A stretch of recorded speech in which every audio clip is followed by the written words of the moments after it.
Welcome back, Vitheads, to another video. This one I'm excited to share with you guys. It is the Red Pro Primes on the A7III. After this.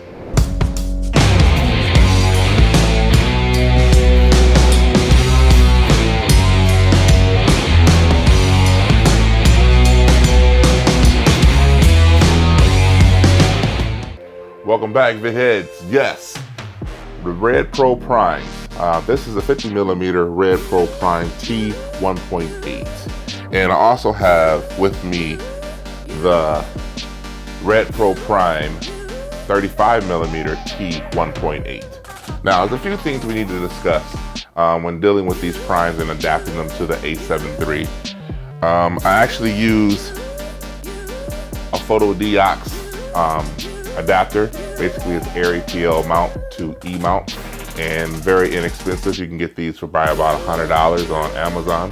I'll leave a link in the description below. So now let's get right into it. First of all, I want to state the obvious. Obviously, these lenses were not made for the A7III. That's obvious. And what I mean by that is there is some vignetting when using these lenses because they were made for the Super 35 sensor.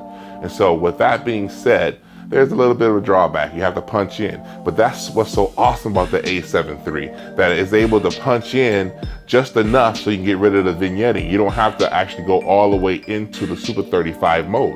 Like for instance, if I went to the Super 35 mode on the 55mm, then I'll be at 75mm. I'll be no longer near the 50mm focal range. By punching in with this one, you actually see a slight vignetting with the 50mm, and you have to punch in maybe about 1.1 crop, which is somewhere around, I think it is 55 millimeters. So you're only losing like a 5mm of focal range there. So, I mean, that's really slight. You're not losing much there. But with the 35mm, you have to punch in 1.2, which would take that to 42mm. So anyway, I just wanted to mention that because it's worth mentioning. And also, the other thing about these lenses is that they're heavy.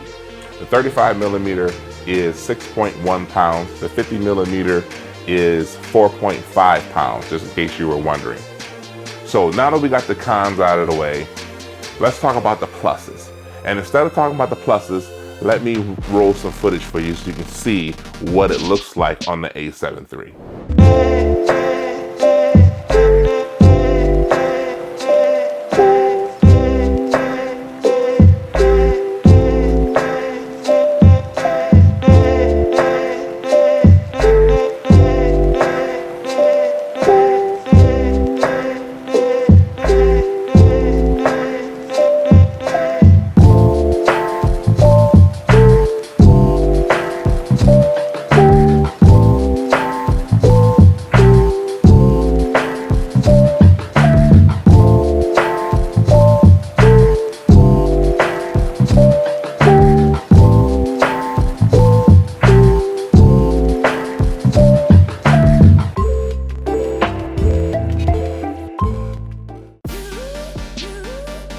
One plus I really want to discuss is the one that really matters, and that is the cinematic look that you get while using these lenses. I think that they are awesome. Like I said, every tool has a job, and for me, I'm not into just Sony or into just whatever. I'm into Sony's ecosystem, yes, and so you invested into that. That's one thing, but I'm really into using whatever tool that helps me get the look that I'm going for. So when I use the Red Pro Primes, I cannot balance on a small gimbal. You will have to use a full-size gimbal, something like a Ronin 1, somewhere in that line. You're gonna need a full-size gimbal.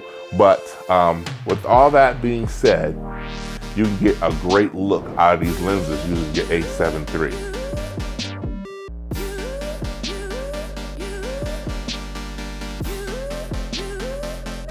One of the things I love about the A7III is the versatility. I love the feature where you can have the clear image zoom. I don't think that that's talked about enough, and I think that's one of the most underrated features of the A7III, when you can actually zoom through a prime.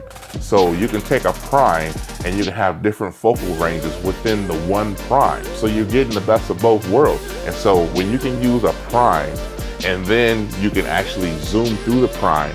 That makes the A7 III body well worth the money that they're asking, in my opinion. Well, that's it for this video, VidHeads. Thank you for watching.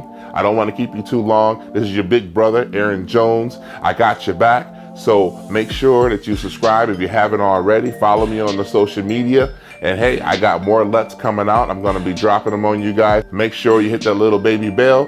And I got more things coming at you soon. Over and out.